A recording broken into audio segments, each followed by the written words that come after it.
नमस्कार विद्यार्थी मित्रों, आज हम एक कहानी सुनने वाले हैं। राजा रानी की कहानी है वो। देखो, एक राजा शिकार करने के लिए जंगल में निकल पड़े। कहाँ निकल पड़े? जंगल में। तभी उन्हें एक खूबसूरत हिरन दिखाई दी। क्या हुआ? एक खूबसूरत हिरन दिखाई दी। उस हिरन का पीछा किया, लेकिन थोड़ी ही देर में पता नहीं हिरन कहाँ गायब हो गई। राजा निराश होकर लौट रहे थे। तभी उन्होंने किसी को बात करते हुए सुने। जब जाकर देखा, वहाँ कुछ पंछी बैठे हुए थे और आपस में बात कर रहे थे। रानी रुक्मिणी बहुत ही खूबसूरत है। मैं वही में घूम कर आया हूँ। उनकी खूबसूरती का मिसाल नहीं है। तभी राजा ने पूछने ही वाले थे कि रानी रुक्मिणी कौन है। सारे पंछी वहाँ से भाग गए।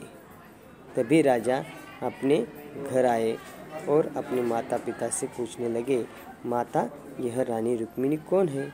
माँ ने जवाब दिया, बेटा, इस एरिया में कोई भी रानी रुक्मिणी नहीं है। तुम्हें यह बात कहाँ से पता चली? तभी राजा ने कहा, कुछ पंछी बात कर रहे थे रानी रुक्मिणी के खूबसूरती के बारे में। तभी राजा के पिताजी वहाँ पर आ पहुँचे और उन्होंने कहा, क्या पंछी बात कर रहे थे? राजा ने कहा, जी हाँ पिताजी।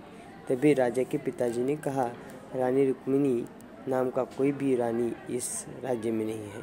लेकिन राजा को सिर्फ एक ही बात का रट लगाए हुए थे कि उन्हें रानी रुक्मिणी को देखना है, और वह अपने पिताजी से इजाज़त लिए और अकेले निकल पड़े। चाहकर भी उनके माता पिता नहीं रोक पाए। चलते चलते कुछ दूर गए, तब वहाँ एक नदी के किनारे विश्राम करने के लिए सोची, और वहाँ पर राजा पानी पिए और अपना खाना की गठरी को खोला तो मिठाई में चिट्ठी लगी हुई थी।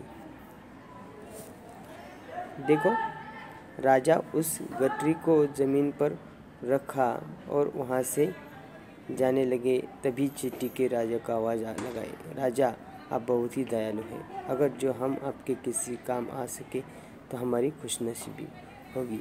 राजा यह बात सुनकर वहाँ से चल पड़े। कुछ दूर जंगल में गए तो खुशनसीबी होगी। कुछ दूर जंगल में गए तो एक कड़वा आवाज़ जंगल में से सुनाई दिया। राजा वहाँ जाकर देखे तो वहाँ पर एक शेर जख्मी हालत में पड़ा हुआ था। कौन पड़ा हुआ था? एक शेर जख्मी हालत में पड़ा हुआ था। राजा जब वहाँ उतर कर गए तो देखा शेर के पैरों में कांटे गड़े हुए थे। शेर ने कहा, मेरे पैरों के कांटे तुम निकाल सकते हो? राजा ने कहा, मैं अगर जो इन कांटों को निकाल देता हूँ तो तुम मुझे खाओगे? तो नहीं, शेर ने कहा, नहीं खा, मैं वादा करता हूँ। क्या करता हूँ? वादा करता हूँ, मैं आपको नहीं खाऊंगा। तभी राजा उस शेर के पैर के पास गए और उस कांटे को निकाला। तभी शेर जोर से चिल्लाया। शेर की आवाज़ सुनकर शेरनी वहाँ पर दौड़े पहुँची। शेरनी सोची, राजा शेर को मार रहे हैं। तभी शेर बोला, नहीं, ये मुझे मार नहीं रहे हैं, बल्कि हमारी मदद कर रहे हैं। इन्होंने हमारे पैर में लगे हुए कांटे को निकाला है।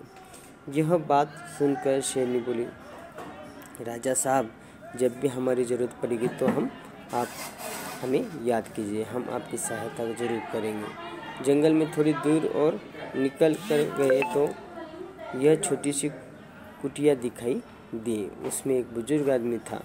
उसे प्यास लगी हुई थी। राजा ने उसे अपने हिस्से के पानी पिलाया। तभी तो बुजुर्ग बोला, मेरी कोई औलाद नहीं है। मैं आज तुम्हें 3 जादुई चीज़ दूंगा, जिससे तुम जो चाहे वह कर सकते हो।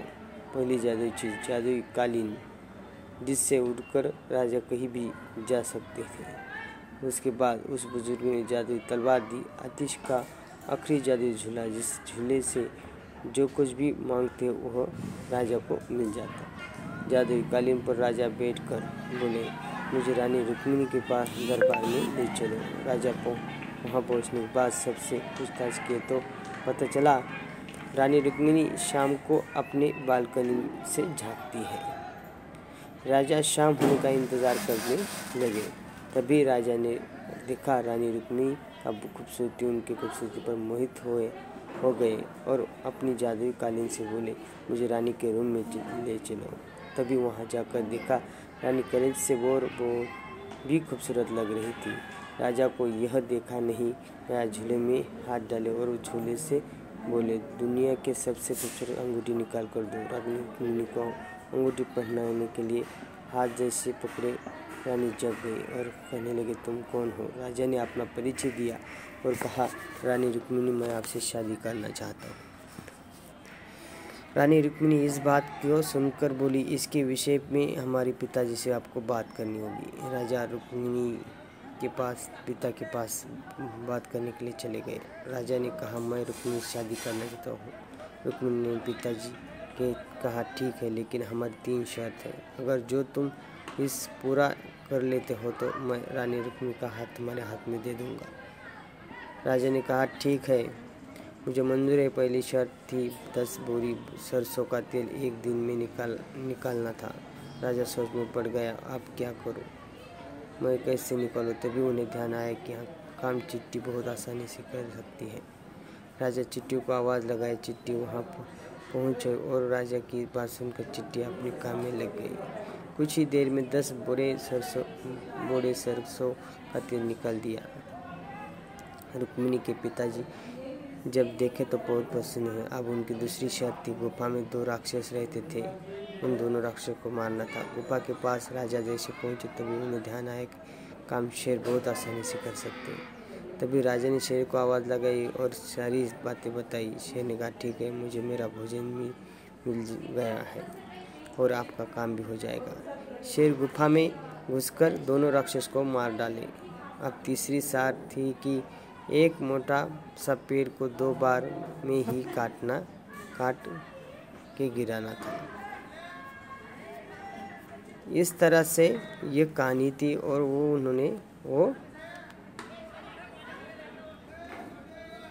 जादुई तलवार से वो पेड़ काट डाला।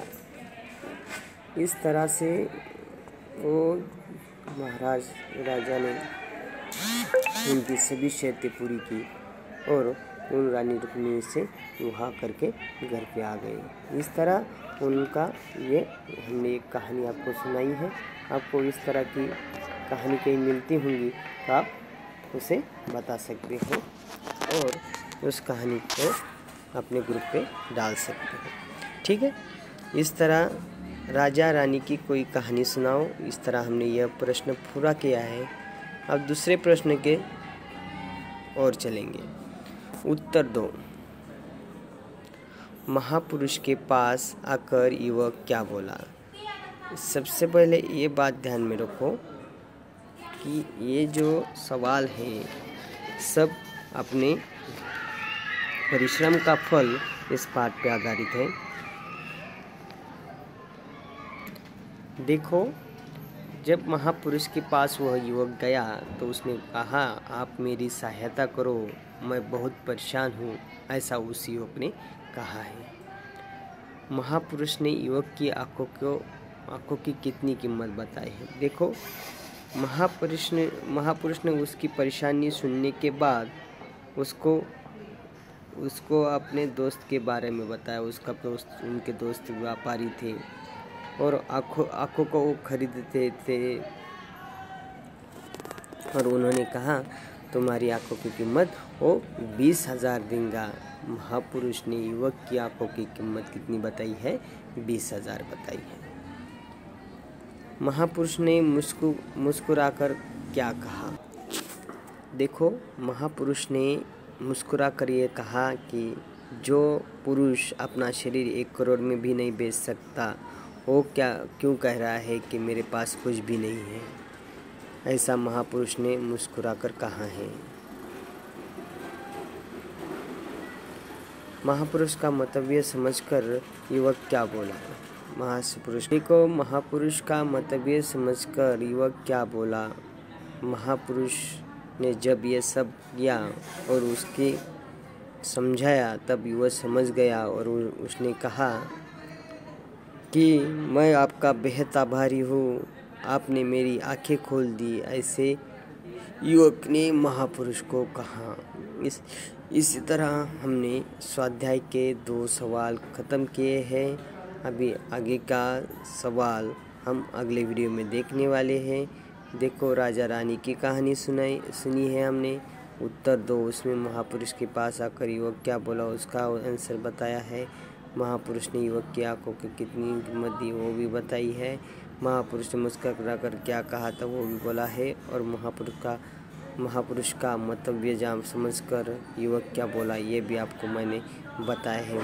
इनको लिखकर आपको क्या करना है, अपने व्हाट्सएप द्वारा मेरे को भेजना है। आपको घर पे रहना है, सुरक्षित रहना है और बहुत ही अर्जेंट काम होगा, बहुत ही महत्वपूर्ण काम होगा तो बाहर निकलते समय मास्क लगाकर बाहर निकालते जाओ। धन्यवाद।